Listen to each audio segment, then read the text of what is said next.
Olá a todos, sejam bem-vindos a mais um estudo no canal Clamando no Deserto. O estudo de hoje será a lição 2, o grandioso plano divino centrado em Cristo, é o título da lição, e também é o mesmo da lição de terça-feira, é a lição da semana, o grandioso plano divino centrado em Cristo. Logo mais iniciamos com uma oração, que Deus nos abençoe.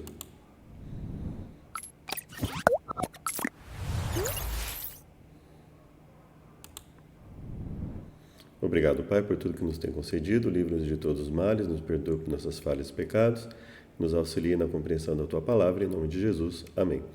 Então, logo iniciando aqui, na lição de sábado, nós temos o verso para memorizar, que é Efésios 1:3. Bendito seja o Deus e Pai de nosso Senhor Jesus Cristo, que nos abençoou com todas as bênçãos espirituais nas regiões celestiais em Cristo. Então, nos abençoou com todas as bênçãos espirituais nas regiões celestiais em Cristo. Então, essa ideia de bênção em Cristo, ou seja, nos méritos de Cristo, né, concede bênçãos pelo sacrifício de Cristo, por exemplo. Né? Então, por isso ele fala do grandioso plano divino centrado em Cristo, ou seja, são as bênçãos em virtude da vida e morte, né, de Jesus Cristo, vida, morte e ressurreição de Cristo, que possibilitaram essa condição, né, que nós vamos estudar um pouco durante essa semana. 25 anos depois de se tornar a primeira pessoa a caminhar sobre a Lua, Neil Armstrong escreveu uma nota de agradecimento à equipe criativa que projetou o traje especial, chamado UME, Unidade de Mobilidade Extraveicular, no qual ele deu os passos históricos, chamando a UME de nave espacial mais fotografada da história, e brincando com o fato de que ela fora bem-sucedida em esconder da vista seu ocupante feio, Armstrong agradeceu à turma da UME, no Centro Espacial Johnson, pelo traje resistente, confiável e quase fofo, que havia preservado sua vida. Ele enviou-lhes agradecimentos e congratulações que valiam por um quarto de século. Paulo iniciou a carta aos Efésios com uma majestosa nota de agradecimento, louvando a Deus pelas bênçãos por ele derramadas, tão essenciais para a vida dos crentes quanto um traje espacial é para alguém que caminha na Lua. Aliás, Efésios fala, né, sobre a questão da armadura, de sermos todos um edifício, né, bem estabelecido. Paulo argumentou que Deus tem atuado nessas bênçãos essenciais antes da fundação do mundo e o louva por trabalhar ao longo dos tempos em favor dos crentes. A introdução de Paulo torna a carta aos Efésios especialmente valiosa ao exemplificar como adorar e louvar a Deus pelas muitas bênçãos que ele oferece. Na lição de domingo, antes da pergunta número 1, que nós vamos ler logo mais, nós temos o comentário e lição de domingo tem como título Escolhidos e aceitos em Cristo. Uma nota de agradecimento geralmente inclui uma descrição do presente ou dos presentes recebidos. Paulo incluiu em uma longa lista de dádivas em Efésios 1, dos versos 3 a 14, quando agradeceu a Deus as bênçãos do Evangelho. O apóstolo louvou a Deus pelo fato de que o Senhor nos abençoou com todas as bênçãos espirituais. O fato de as bênçãos serem espirituais, do grego pneumáticos, ou pneumáticos, sugere que vieram por meio do Espírito, pneuma, apontando para a conclusão das ações de graça de Paulo, as quais celebram a obra do Espírito Santo na vida dos crentes. Efésios 1, de 3 a 6, contém linguagem inspiradora sobre como Deus nos vê em Cristo.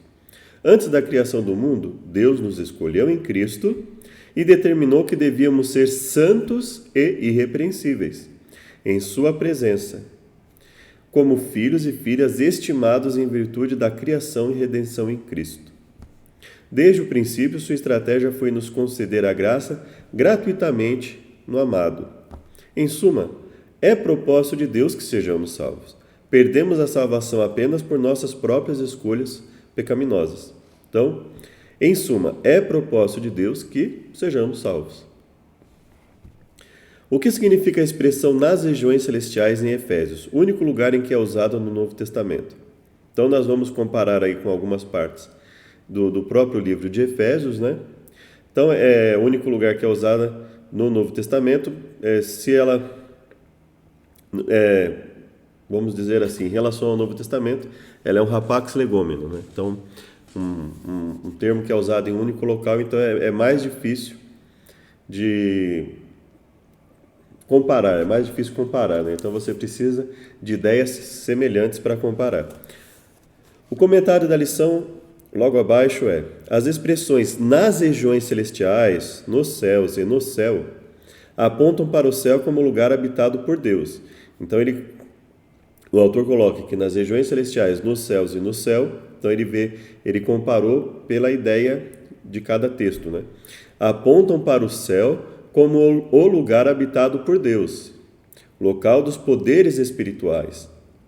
Então, ele está baseado aqui no capítulo 1, capítulo 9, capítulo 3, os capítulos 1, 3 e 6 de Efésios, né? Onde Cristo é exaltado à direita do Pai. Os crentes têm acesso às regiões celestiais, como a esfera em que bênçãos espirituais são oferecidas por meio de Cristo. E embora as regiões celestiais tenham se tornado lugar de bênção para os crentes, ainda são o local do conflito de poderes malignos que contestam a soberania de Cristo. Então vamos lá para os textos. Efésios, capítulo 1. Então ele fala: Paulo, apóstolo de Jesus Cristo, pela vontade de Deus, aos santos que estão em Éfeso e fiéis em Cristo Jesus. A vós graça e paz da parte de Deus, nosso Pai, e do Senhor Jesus Cristo. Então, graça de Deus, nosso Pai, e do Senhor Jesus Cristo. Bendito o Deus e Pai de nosso Senhor Jesus Cristo, o qual nos abençoou com todas as bênçãos espirituais nos lugares celestiais em Cristo. Veja que aqui ele fala: o qual nos abençoou com todas as bênçãos espirituais nos lugares celestiais em Cristo. Então o autor, quando ele compara nos lugares celestiais com nos céus e no céu, então ele entende que aqui, quando ele fala nos abençoou com as bênçãos nos lugares celestiais, ou seja, Deus no lugar onde ele está, ele nos abençoou com todas as bênçãos espirituais. Né? Então seria uma possibilidade, né? Antes também nos elegeu nele antes da fundação do mundo, para que fôssemos santos e irrepreensíveis diante dele em amor. Então, daqui, por exemplo, o autor desse verso e de outros versos é que se tira a ideia, né, e de toda a conclusão lógica do texto bíblico, é que Deus estabeleceu o ser humano para viver eternamente. Então, ele estabeleceu o ser humano não para condenação, mas para salvação.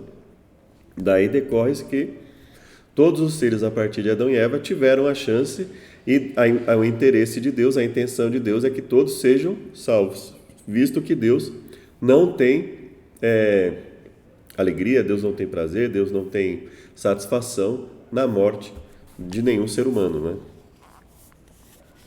Então vamos lá, verso 20, por exemplo.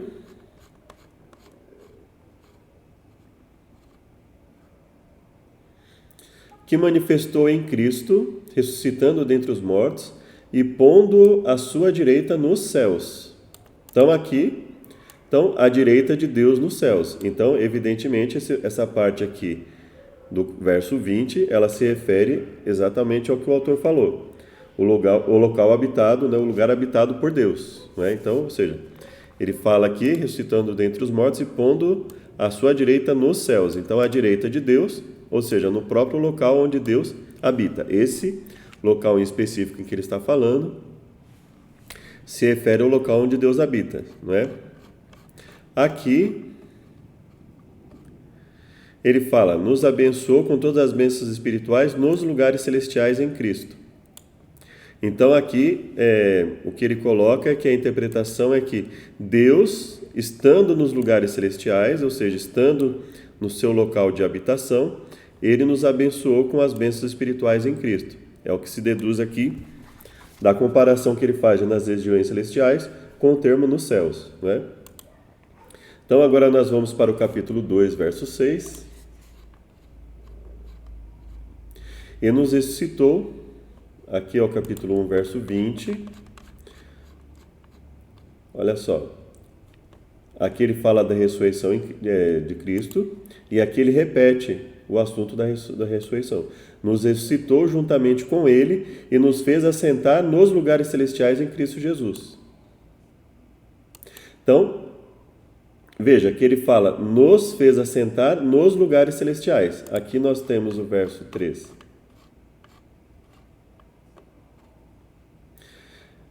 Todas as bênçãos espirituais nos lugares celestiais em Cristo. E por que o autor entende que esses lugares, nos lugares celestiais, seria o mesmo local em que Deus habita? Porque ele fala aqui que ele nos abençoou nos lugares celestiais em Cristo. Aqui ele fala que ele nos fez assentar nos lugares celestiais em Cristo Jesus. Em Cristo, podemos entender no sentido de por Cristo Jesus, em Cristo, por causa de Cristo, pelo sacrifício de Cristo, por exemplo, né? Aí nós vamos para o capítulo 3, verso 10. Para que agora, pela igreja, a multiforme sabedoria de Deus seja conhecida dos principados e potestades nos céus. Então, os poderes estabelecidos nos céus. Então, indicando aí seres inteligentes que habitariam com Deus, né? Então, se referindo ao trono de Deus, né? Capítulo 6, verso 12. Porque não temos que lutar contra a carne e o sangue, mas sim contra principados, potestades, príncipes das trevas de séculos, as hostes celestiais e espirituais da maldade nos lugares celestiais. Então, aqui ele faz vamos dizer assim, que seria uma espécie de, poderia ser uma hipérbole, que ele fala, nós lutando nos lugares celestiais, mas também ele está dizendo aqui que existe realmente uma luta, né, nos lugares celestiais por causa, então como também nós podemos entender o quê? Porque ele fala, não temos, ou seja, nós não temos que lutar contra carne e sangue, mas sim contra os principados e potestades. Então ele fala que nós participamos dessa luta também, só que nós participamos daqui, da terra, não é? Só que, dando a entender que ou seria uma hipérbole, ou seria, considerando que ele falou sobre os lugares celestiais, que nos fez habitar nos lugares celestiais no sentido figurativo, né? Ou nos deu a garantia de participarmos dos lugares celestiais, por exemplo, na glorificação. E aí ele fala, nos lugares celestiais, né? Nós temos uma luta lá em Apocalipse, por exemplo, né? Quando os discípulos voltaram de uma campanha com bastante sucesso de evangelismo, Jesus disse, eu via Satanás caindo do céu como um relâmpago. Então, dando a entender que a nossa luta aqui reflete lá nos lugares celestiais, por exemplo. Não é? Então, daí faz-se toda essa ligação do termo nos lugares celestiais, como, por exemplo, envolvendo ali o local onde Deus habita, não é?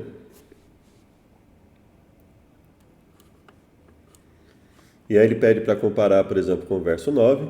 Vós, senhores, fazei o mesmo para com eles, deixando as ameaças, sabendo também que o Senhor Deus, o Senhor deles, e vosso está no céu, e que para com ele não há acepção de pessoas. Aí ele fala também do verso 15, capítulo 3, verso 15.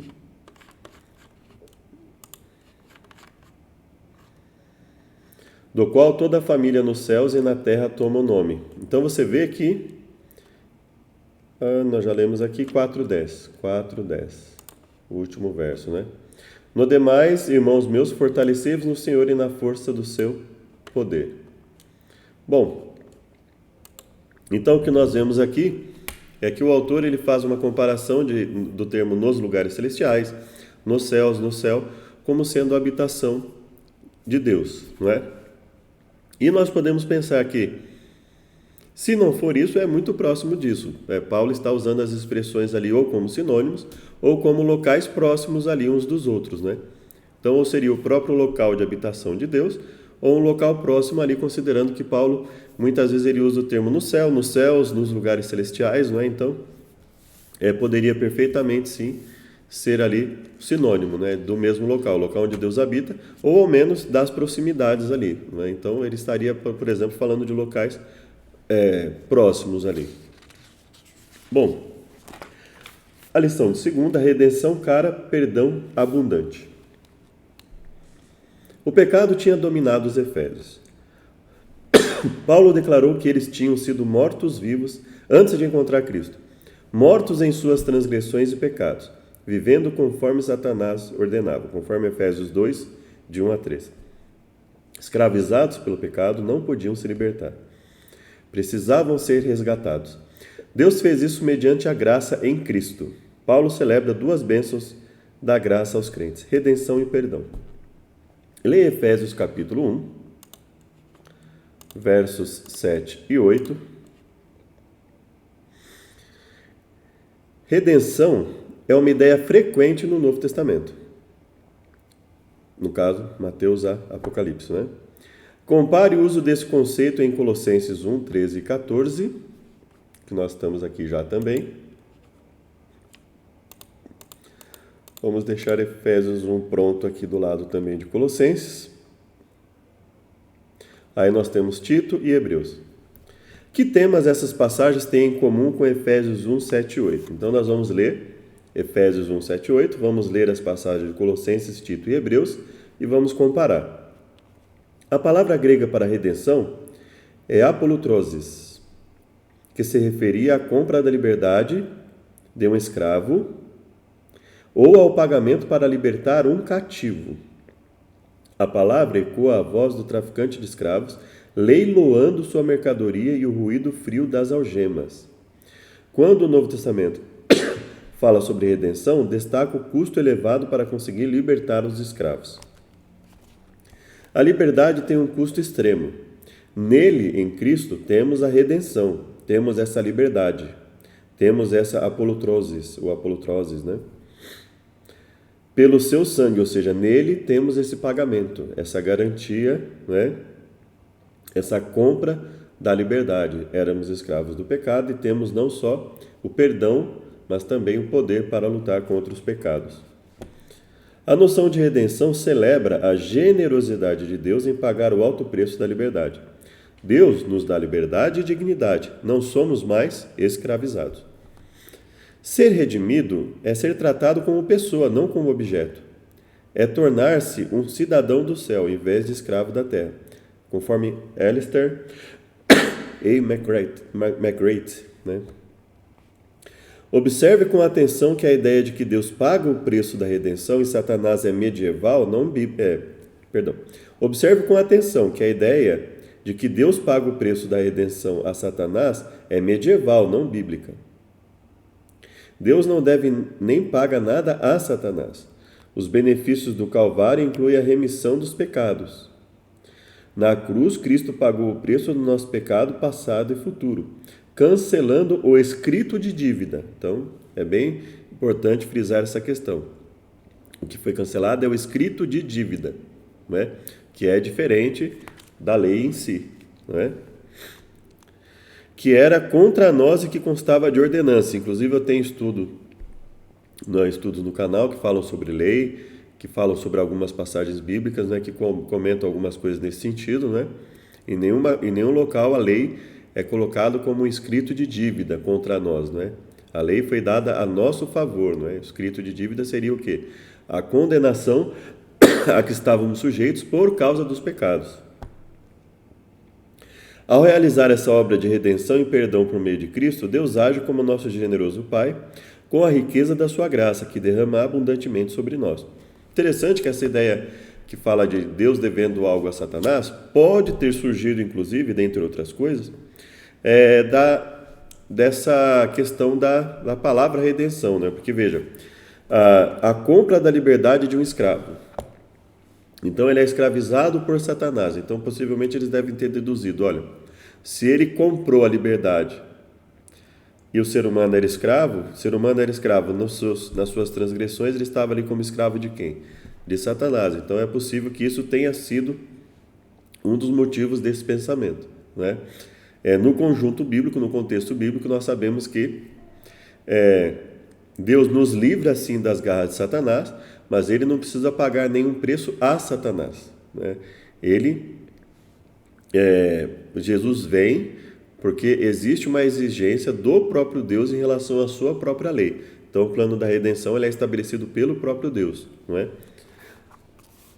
E agora, isso não significa que Deus não nos livre de Satanás. Ele nos livra das garras de Satanás. Ele nos livra do senhorio de Satanás, não é? Mas ele não precisa pagar nada a Satanás por isso. Então vamos lá? Efésios capítulo 1, versos 7 e 8. Em quem temos a redenção pelo seu sangue, pelo sangue de Jesus, a remissão das ofensas. Então, remissão das ofensas que nós cometemos, dos nossos pecados, né? Segundo as riquezas da sua graça. Veja, ele fala que ele nos elegeu nele antes da fundação do mundo para que fôssemos santos e irrepreensíveis. Nos elegeu a quem? A todos. E nos predestinou a quem? A todos, para filhos de adoção por Cristo Jesus. Só que quem aceita isso? Só aqueles que aceitam, quem recebe isso, basicamente. Só quem aceita a Jesus como seu Salvador, quem aceita a Deus, não é? Ou, excepcionalmente, aqueles que serão analisados conforme a luz que receberam, né? Tendo em vista que Deus não leva em conta o tempo da ignorância. E aí ele fala, segundo o beneplácito da sua vontade, conforme o bom propósito da sua vontade, para o louvor da glória da sua graça, pela qual nos fez agradáveis a si no amado, em quem temos a redenção pelo seu sangue. Pelo sangue de quem? De Jesus, não é? A remissão das ofensas, segundo as riquezas da sua graça, que ele fez abundar para conosco em toda sabedoria e prudência. E nos revelou o mistério da sua vontade, de acordo com o seu bom propósito que ele estabeleceu em Cristo. Isto é, de fazer convergir em Cristo todas as coisas, celestiais ou terrenas, na dispensação da plenitude dos tempos. Então, por isso que ele fala aqui, né, que o grandioso plano divino centrado em Cristo, ou seja, o plano de fazer convergir em Cristo todas as coisas, celestiais ou terrenas, na dispensação da plenitude dos tempos, ou seja, falando aqui, evidentemente, da questão do plano da redenção. Então, agora nós vamos para Colossenses 1, 13 e 14. Então, nós lemos ali sobre a redenção pelo sangue de Jesus, remissão dos pecados, das ofensas, né? Perdão dos pecados. Agora nós vamos para Colossenses 1, versos 13 e 14. Dando graças ao Pai que nos fez idôneos para participar da herança dos santos da luz. Nos tornou dignos de participar da herança dos santos no reino da luz, o qual nos tirou da potestade das trevas, nos resgatou do domínio das trevas e nos transportou para o reino do Filho do seu amor.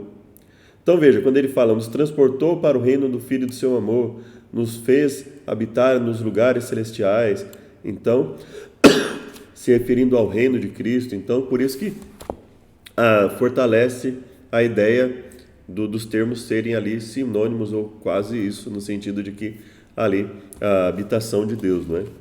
Ou seja, participarmos da glória do próprio Deus, não é?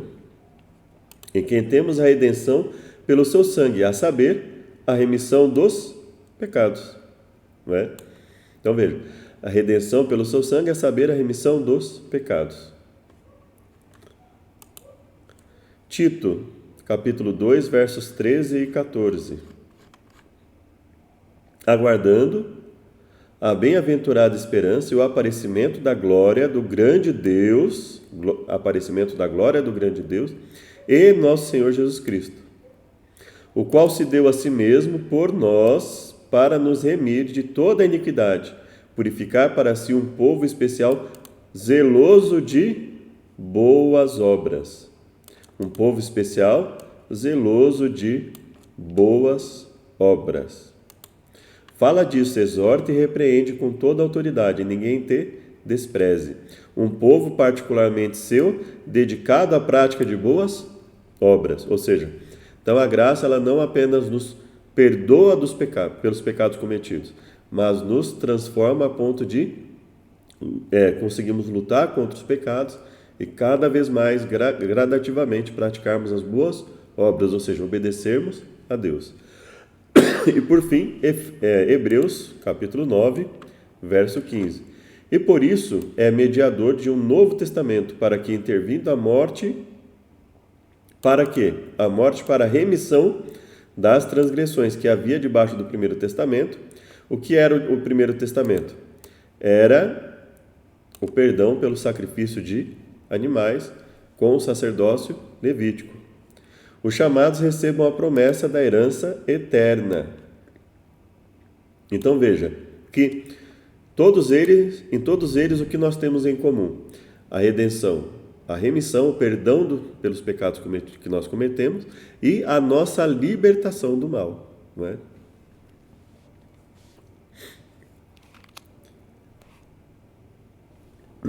Os benefícios do Calvário incluem a remissão dos pecados. Deus age como nosso generoso Pai, com a riqueza da sua graça. Vamos lá agora para terça-feira, que novamente temos o grandioso plano divino centrado em Cristo. Qual é o plano de Deus para a plenitude dos tempos e qual é o seu alcance?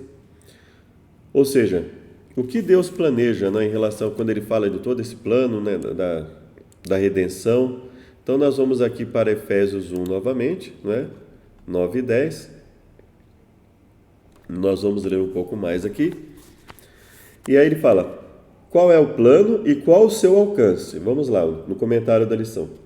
Paulo usou 3 rótulos para o plano de Deus. 1. O mistério da sua vontade. 2. Seu propósito. 3. Um plano para a plenitude dos tempos. Qual é o plano supremo final de Deus? Unir em Jesus tudo em todos os lugares. Isso baseado naquilo que ele fala, né? No verso 10. Isto é, o plano de fazer convergir em Cristo todas as coisas celestiais ou terrenas na dispensação da plenitude dos tempos, conforme Efésios 1:10.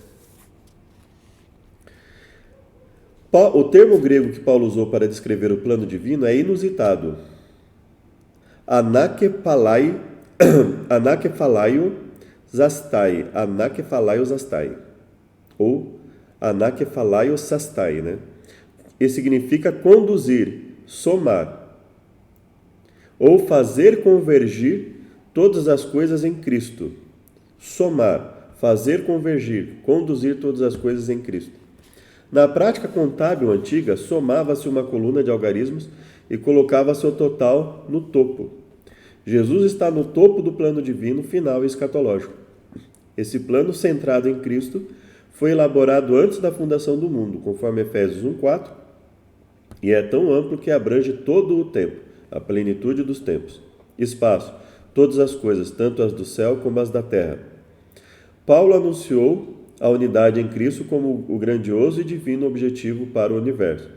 Então veja que ele fala assim que a ideia que o autor coloca aqui é que Paulo estaria se referindo à plenitude do espaço-tempo, né? A plenitude de tudo, plenitude, ou seja, o plano de Deus, ele serve não só para o ser humano, mas para mostrar, por exemplo, para o universo, né?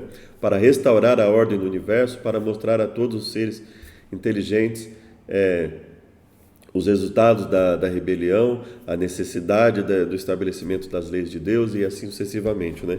Então, ele aborda aqui, ele coloca aqui a plenitude dos tempos e todas as coisas, né? Ou seja, espaço e tempo, né? Espaço-tempo, ou seja, todas as dimensões, tudo vai ficar regularizado, né? Essa seria a ideia, né? Por exemplo, a ideia de que será completo, né? Esse plano será necessário apenas uma vez e ao final de toda a sua execução, né, estará tudo completo. Não haverá mais, o mal não surgirá novamente, né? Ao discutir o plano divino para a plenitude dos tempos, Paulo compartilhou o tema sobre o qual discorreu na carta. Deus iniciou seu plano de unificar todas as coisas, fundamentado na morte e ressurreição, ascensão e exaltação de Jesus, fundando a igreja e unificando nela elementos diferentes da humanidade, judeus e gentios. Assim, a igreja sinaliza aos poderes malignos que o plano divino está em andamento e que o governo de discórdia findará. A Bíblia diz: o diabo desceu até você cheio de fúria, sabendo que pouco tempo lhe resta. Ou seja, em todo local, a Bíblia coloca Deus sempre como vitorioso, né? E Satanás não tendo chance alguma, e mesmo sabendo que não tem chance, então o que ele faz é tentar levar consigo, com ele, o máximo de pessoas, né? A última metade de Efésios começa com um chamado veemente à unidade. Efésios 4 é o que ele está se referindo. E continua com uma longa exortação para se evitar comportamentos que prejudiquem a unidade. O livro enfatiza, então, a solidariedade entre os irmãos na fé. Paulo concluiu sua argumentação com a imagem animadora da igreja como um exército unificado, que promove com vigor a paz em nome de Cristo. Então vamos lá? Efésios 1, 9 e 10. Vamos ver então. Então nós já lemos aqui, né, que ele nos abençoou com todas as bênçãos espirituais. Então, a ideia de plenitude aqui, todas as bênçãos espirituais nos lugares celestiais em Cristo.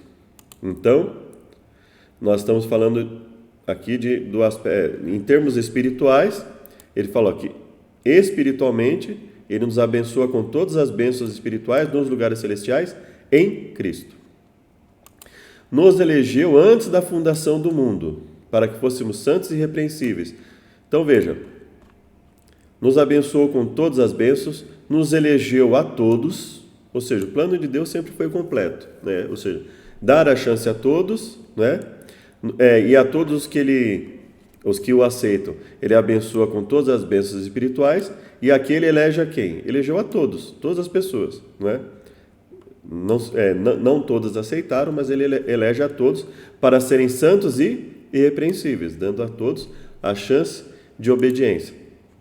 E a todos eles, ele predestina para filhos de adoção por Jesus Cristo, ou seja, predestina para a salvação. Para o louvor da glória de sua graça, pela qual nos fez agradáveis assim no amado, em quem temos a redenção pelo seu sangue, a remissão das ofensas, a remissão de todas as ofensas. Então, veja, toda a ideia de plenitude, né? Então, nos concede todas as bênçãos, nos auxilia a todos, nos beneficia a todos, né? Fez abundar para conosco em toda a sabedoria e prudência, descobrindo o mistério da sua vontade, descobrindo-nos o mistério da sua vontade, segundo o seu beneplácito, que propuser em si mesmo, que é o quê? De tornar a congregar em Cristo todas as coisas. Então veja, todas as bênçãos, plenitude em todas as coisas, na dispensação da plenitude dos tempos, tanto as que estão nos céus como as que estão na terra. Nele, digo, em que também fomos feitos herança, havendo sido predestinados conforme o propósito daquele que faz todas as coisas segundo o conselho da sua vontade. Então, aqui é a ideia de plenitude em tudo, não é? Ou seja, Deus estabelece tudo em plenitude, inclusive a plenitude, a dispensação da plenitude dos tempos, ou seja, tudo no seu tempo exato, tudo no seu tempo correto e tudo convergindo em Cristo, não é? Tanto a plenitude dos tempos no sentido de ele ter estabelecido o plano da redenção de forma plena, Jesus ter vindo na plenitude dos tempos e assim sucessivamente. Quarta-feira, vivendo para louvor da sua glória. Em Cristo fomos também feitos herança, predestinados segundo o propósito daquele que faz todas as coisas, conforme o conselho da sua vontade, a fim de sermos para louvor da sua glória, nós os que de antemão esperamos em Cristo. Parece que os crentes em Éfeso tinham desanimado porque perderam a clara noção de quem eram como cristãos. Paulo desejou reforçar essa identidade. É o propósito, o conselho e a vontade de Deus que atuem na vida deles. Podem ter confiança inabalável em sua posição diante de Deus e na eficácia das bênçãos que Ele oferece. Compare o uso dos conceitos de herança em Efésios 1, 11, 14 e 18. Por que esse conceito é importante para Paulo? Você já recebeu uma herança como resultado da morte de alguém? Talvez um parente tenha lhe deixado um tesouro valioso? Na opinião de Paulo, em virtude da morte, os cristãos receberam uma herança de Deus e se tornaram uma herança para Ele. No Antigo Testamento, o povo de Deus é considerado sua herança ou legado. Esse sentimento de ser ou tornar-se herança de Deus está em Efésios 1,18 e é o significado provável do termo em Efésios 1,11, que seria traduzido assim: nele nos tornamos uma herança, como elemento central em sua identidade cristã. Então vamos lá, Efésios 1. Efésios 1 aqui, né? Então vamos lá nos versos 11, 14 e 18. Nele, digo, em quem também fomos feitos herança. Então nós somos feitos herança. Então somos herança de Deus, não é?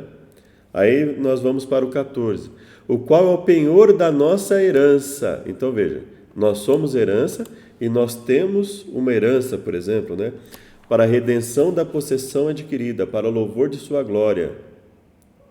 O qual é o penhor da nossa herança, mas também nós podemos entender aqui que, não que nós necessariamente tenhamos uma herança, mas é o penhor da herança que nós somos em Deus, por exemplo, né?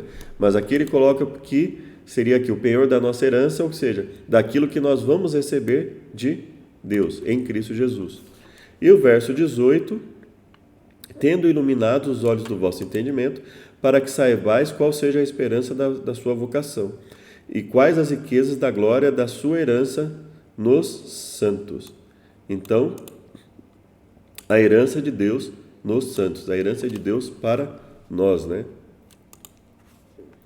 E qual a sobreexcelente grandeza do seu poder sobre nós, os que cremos, segundo a operação da força do seu poder. Então, veja que aqui a ideia é realmente no sentido de nos conceder algo. Nós temos algo garantido, basta nós aceitarmos a Deus e deixarmos que Ele nos transforme, né? O Espírito Santo, selo e garantia. Efésios 1, 13 e 14. Paulo contou brevemente a história de conversão de seus leitores. Quais foram os passos dessa história? Então nós vamos deixar aqui separado, versos 13 e 14. 14 foi um dos que nós lemos, inclusive, né? O discorrer sobre a importância do Espírito Santo na vida dos crentes, Paulo usou duas imagens, ou metáforas, para o Espírito. O selo, identificando com a presença seladora do Espírito, desde o momento da conversão. Nos tempos antigos, usavam-se selos para variadas funções, autenticar cópias de leis e acordos, validar a excelência ou quantidade do conteúdo de um recipiente, testemunhar transações, contratos, cartas, testamentos e adoções. Impresso em um objeto, um selo indicava tanto a propriedade quanto a proteção. Pertence a alguém, está protegido por pertencer a alguém. Receberam o selo do Espírito Santo da promessa. Paulo afirma claramente que no momento que alguém entrega a vida a Jesus e crê nele, o Espírito Santo sela, esfragizou aquele crente em Cristo para o dia da redenção. Verdade maravilhosa, libertadora e reconfortante. O Espírito de Deus marca os seguidores de Cristo com o selo da salvação assim que eles creem. A segunda imagem que Paulo utilizou para o Espírito Santo foi de garantia. É a garantia da nossa herança, o que nos dirige para o momento em que a herança será dada na íntegra. A palavra traduzida como garantia, arrabon, foi um empréstimo do hebraico e era usado no grego comum, ou koiné, do Novo Testamento para indicar a primeira parcela, o depósito, pagamento adiantado que exige do comprador pagamentos adicionais. Os crentes não pagam essa garantia, mas a recebem de Deus. A presença preciosa do Espírito Santo na vida dos crentes é a primeira parcela da herança completa da salvação. Nossa parte é receber com coração grato e submisso o que nos foi oferecido em Cristo Jesus. Aqui nós até podemos dizer que o termo foi emprestado, mas, ou seja, esse selo do Espírito Santo em nós, ele não precisa de complementos posteriores, né? No sentido de que, uma vez que aceitamos, enquanto permanecermos em Cristo, estamos salvos, né? É o pagamento que o Espírito Santo concede, e no momento que ele faz esse pagamento, ele já nos sela, então, ou seja, ele já nos toma para si, ou seja, esse pagamento já é suficiente para nos garantir, e nós só perdemos, obviamente, se rejeitarmos no meio do caminho, né? Por isso, quem está em pé, cuide para que não caia. Aqui o verso 13 diz: em quem também vós estáis depois que ouvistes a palavra da verdade, o evangelho da vossa salvação e tendo nele também crido, fostes selados com o Espírito Santo da promessa, o qual é o penhor da nossa herança. Então, ou seja, nós fomos selados com o Espírito Santo, o qual é o penhor da nossa herança, para a redenção da possessão adquirida. E aqui nós podemos até entender o sentido dele dar essa garantia, mas que essa garantia ela só se completa no momento em que nos mantemos em Deus, né? Perseveramos em Deus, aceitamos a Deus e permitimos que Ele habite em nossa vida. Então, ou seja, é algo que pode ser retirado. Né? Estudo adicional, Efésios 1:13, do verso 13 ao 14, ensina que Deus predetermina o futuro dos seres humanos, predestinando alguns à vida eterna e outros à morte eterna. Ou seja, seria esse o ensino de Efésios 1, do verso 13 a 14? Muitos acreditam nisso. No entanto, considere essas ideias. Na passagem, o papel de Cristo é determinante, uma vez que a escolha divina de nos adotar ocorre por meio de Jesus Cristo, ou nele. Deus exerce a eleição e a predeterminação em relação aos que escolhem a fé em Cristo, em vez de selecionar salvos ou perdidos antes do nascimento das pessoas. A decisão divina é a resposta estudada, predeterminada aos que exercem a fé em Cristo. Efésios 1, de 13 a 14, também contém linguagem relacional vívida sobre a obra da salvação. Deus é Pai, nós somos seus filhos adotivos que recebem suas bênçãos abundantemente. Devemos entender a linguagem sobre escolha e predeterminação à luz desta rica linguagem relacional. Deus não é um juiz distante e insensível que faz decretos, mas um pai carinhoso para com seus filhos. O fato de que Deus honra a escolha humana se reflete em Efésios 1, 13 a 14, em especial no verso 13, em que ouvir e crer são considerados importantes. Em outros lugares da carta, como Efésios 2, capítulo 3, 4, os quais enfatizam ou presumem a escolha e a resposta da fé. Em outras passagens, ou seja, todo o contexto bíblico ele está baseado na nossa escolha, não é? Nunca no sentido de que Deus estabeleceu independente da escolha, não é? Todos os que escolherem respirar essa atmosfera crescerão alcançando a estatura de homens e mulheres em Cristo Jesus, conforme caminho a Cristo. Então, o que nós vemos ali é óbvio que quando nós entendemos o termo que quem Deus predestina para ser salvo? Predestina a todos, Ele predetermina que todos possam ser salvos. Ele concede a salvação em Cristo Jesus a todos os seres humanos, desde Adão até agora. Não é? Ele predestinou, ou seja, o destino que, segundo a vontade de Deus, era que todos se salvassem. Né? Só que Ele permite aos seres a escolha. Então é assim que nós entendemos, não tem como entender de outra forma. Né? Então a lição coloca isso porque esse é um dos textos que é usado por aqueles que ensinam a predestinação no tocante à salvação e perdição, que alguns Deus predestina para a salvação, outros para a perdição. Né?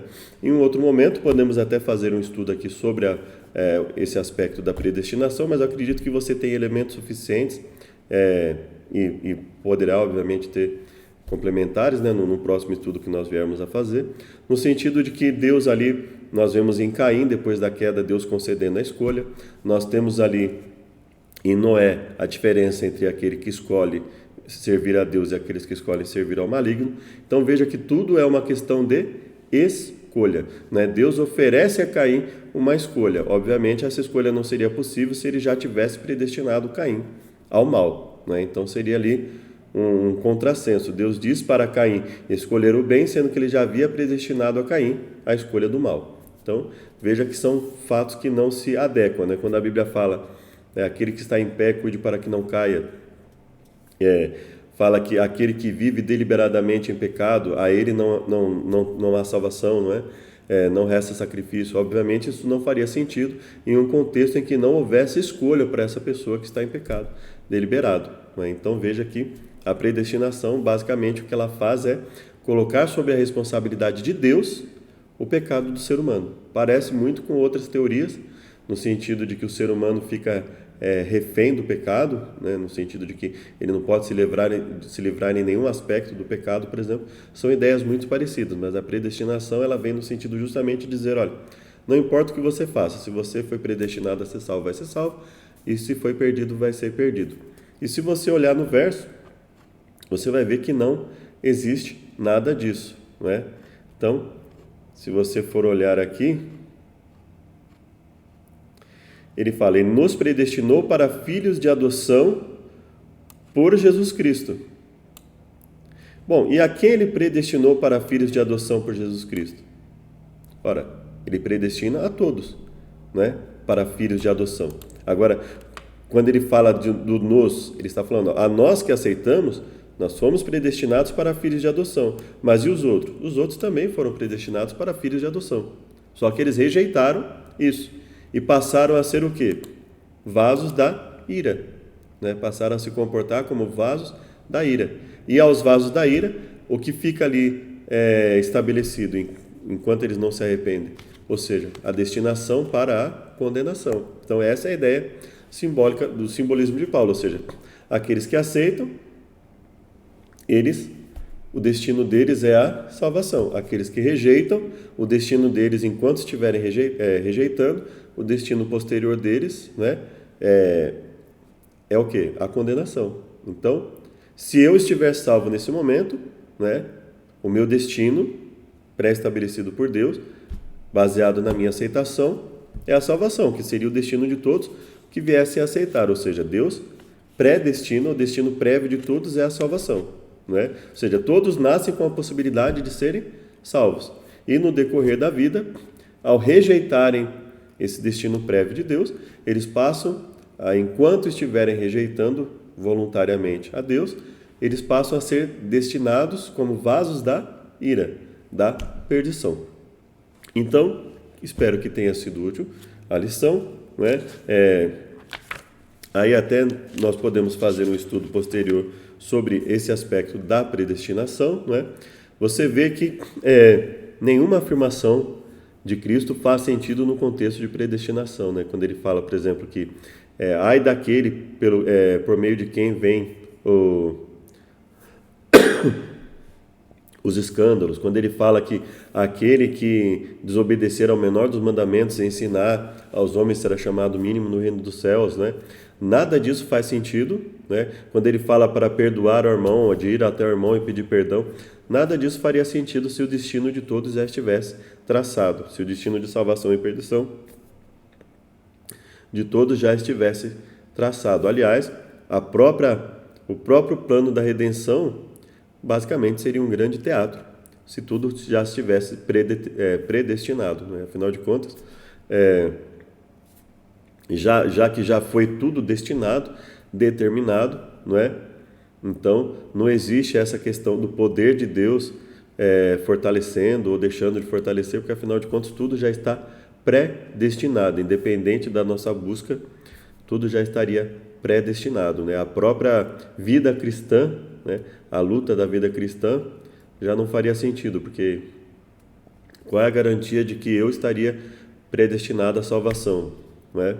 Ou não à perdição, né? Qual esperança eu teria, né? Porque afinal de contas seria uma grande loteria, ninguém sabe quem está salvo, quem está perdido. Quem aceita, mas quem aceita pode se afastar, né? Então, se afastou, não foi, e se afastou, mas se ele se afastou, não era de Deus, estava predestinado à perdição. Então, não é a escolha dele. Então, ele não é culpado por ter se afastado, porque ele sempre esteve predestinado à perdição. Então, veja que tudo isso são maneiras tristes de colocar em Deus a responsabilidade pelas atitudes humanas, né? O ser humano rejeita a Deus e a doutrina da predestinação basicamente diz que esse ser humano que rejeita a Deus e que venha a se perder, ele se perdeu não por culpa dele, afinal de contas ele estava predestinado a se perder desde sempre. Existem variantes dessa crença da predestinação, mas basicamente o conceito ele não foge disso, né? Se nós formos olhar a grosso modo. Que Deus nos abençoe. Gostaria de fazer uma oração final. Obrigado, Pai, por todas as bênçãos concedidas, nos dê a tua sabedoria, nos abençoe com um bom restante de semana, perdoe-nos por nossas falhas e pecados, livre-nos de todos os males, imploramos em nome de Jesus. Amém. Até o próximo estudo, que Deus nos abençoe a todos.